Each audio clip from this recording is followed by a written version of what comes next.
નમસ્કાર મિત્રો, આપ સૌ જાણો છો કે દવાઓ વગર માત્ર કસરત અને ભૌતિક ઉપચારો દ્વારા પણ શારીરિક સારવાર શક્ય છે. જ્યારે કોઈ વ્યક્તિને સ્નાયુ કે હાડકાની ઈજા થાય, લકવો થાય કે ઓપરેશન પછી હલનચલનમાં તકલીફ પડે, ત્યારે તેને દવાઓ વગર માત્ર કસરત અને ભૌતિક ઉપચારો દ્વારા સાજા કરવાનું કામ જે કરે છે તેને ફિઝિયોથેરાપિસ્ટ કહે છે. તો ચાલો મિત્રો, ફિઝિયોથેરાપિસ્ટ તરીકે કારકિર્દી કેવી રીતે વિકસાવી શકાય અને તેના વિશે આપણને માહિતી આપશે કાઉન્સેલર રજા અલી. તો રજા અલી, સૌપ્રથમ એ જણાવો કે ફિઝિયોથેરાપિસ્ટ એટલે શું? તો મિત્રો, ફિઝિયોથેરાપિસ્ટ એ એવા તબીબી નિષ્ણાત છે કે જે કસરત, હીટ થેરાપી, મસાજ અને ઇલેક્ટ્રોથેરાપી દ્વારા શરીરની હલનચલન અને કાર્યક્ષમતાને ફરીથી સ્થાપિત કરે છે. તેઓ નિયમિત રીતે હોસ્પિટલ, સ્પોર્ટ્સ ક્લબ, હેલ્થ સેન્ટરમાં કાર્ય કરે છે. તેઓ દર્દીના દુખાવાને મૂળમાંથી દૂર કરવા અને શારીરિક અક્ષમતા ઘટાડવા માટે કાર્ય કરે છે. ફિઝિયોથેરાપિસ્ટ જે હોય છે તેમની કામગીરી શું હોય છે ને તેઓ ક્યાં કામ કરે છે?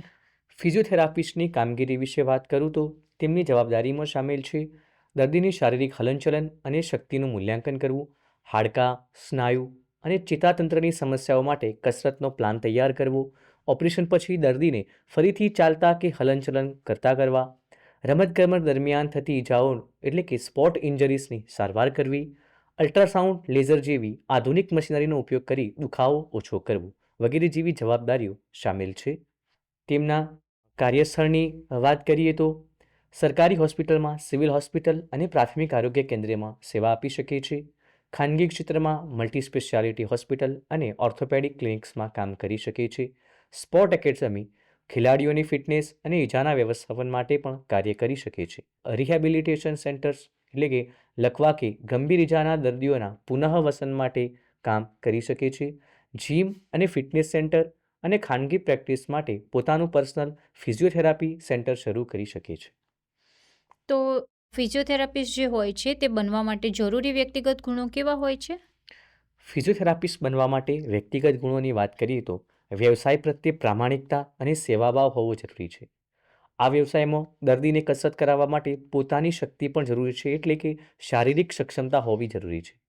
સારવારમાં સમય લાગતો હોવાથી દર્દીને પ્રોત્સાહિત કરવાની ધીરજ હોવી જરૂરી છે. શરીરના કયા ભાગમાં સમસ્યા છે તે હલનચલન પરથી પારખવાની શક્તિ, નિરીક્ષણ ક્ષમતા હોવી અનિવાર્ય છે. તો ફિઝિયોથેરાપિસ્ટ જે હોય છે તે બનવા માટે શૈક્ષણિક લાયકાત અને ભરતી પ્રક્રિયા શું હોય છે? ફિઝિયોથેરાપિસ્ટ બનવા માટેની શૈક્ષણિક લાયકાત અને ભરતી વિશે જો વાત કરીએ તો ધોરણ 12 વિજ્ઞાન પ્રવાહ બી ગ્રુપ પાસ કરી નીટ અથવા પ્રવેશ પરીક્ષા આપવી જરૂરી છે. માન્ય યુનિવર્સિટીમાંથી બેચલર ઓફ ફિઝિયોથેરાપી બીપીટીની 4.5 વર્ષની ડિગ્રી મેળવવી પડે છે. ત્યારબાદ વિશેષ નિષ્ણાત બનવા માટે માસ્ટર ઓફ ફિઝિયોથેરાપી એમપીટી કરી શકાય છે. ભારતમાં પ્રેક્ટિસ કરવા માટે ઇન્ડિયન એસોસિએશન ઓફ ફિઝિયોથેરાપીમાં નોંધણી કરાવવી આવશ્યક છે. સરકારી ભરતીમાં પસંદગી માટે નિયત પરીક્ષાઓ અને દસ્તાવેજ ચકાસણી બાદ નિમણૂક મેળવી શકાય છે. ખૂબ સરસ રજા અલીજી. તો ફિઝિયોથેરાપિસ્ટ જે હોય છે તેમનું માસિક વેતન કેટલું હોય છે? ફિઝિયોથેરાપિસ્ટના માસિક વેતનની વાત કરીએ તો સરકારી ક્ષેત્રે સરકારશ્રીના પગાર પંચ મુજબ અને ખાનગી ક્ષેત્રમાં અનુભવના આધારે ખૂબ જ આકર્ષક હોય છે. શું આ ક્ષેત્રમાં આગળ જતા પ્રગતિના અવસરો મળી રહે છે? જી હા, આ ક્ષેત્રમાં પ્રગતિના અવસરોની વાત કરીએ તો sport physiotherapist, neuro physiotherapist, paediatric physiotherapist બાળકોના માટે અને એર્ગોનોમિક કન્સલ્ટન્ટ અને હોમ વિઝિટ અને પર્સનલ પ્રેક્ટિસ દ્વારા પણ ખૂબ સારી આર્થિક પ્રગતિ કરી શકાય છે.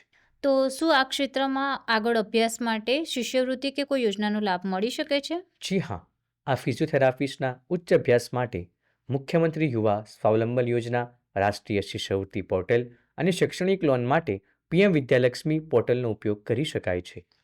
તો મિત્રો, રજા અલી આપણને મહત્વપૂર્ણ માહિતી તો આપી જ છે. તો આ સંદર્ભે સફળ થયેલા ફિઝિયોથેરાપિસ્ટની સાફલ્ય ગાથા અને વધુ માહિતી માટેની ઓફિશિયલ વેબસાઇટ તમે આ વિડીયોના ડિસ્ક્રિપ્શન બોક્સમાંથી મેળવી શકો છો. આશા છે કે આ માહિતી આપને ઉપયોગી થશે. ધન્યવાદ.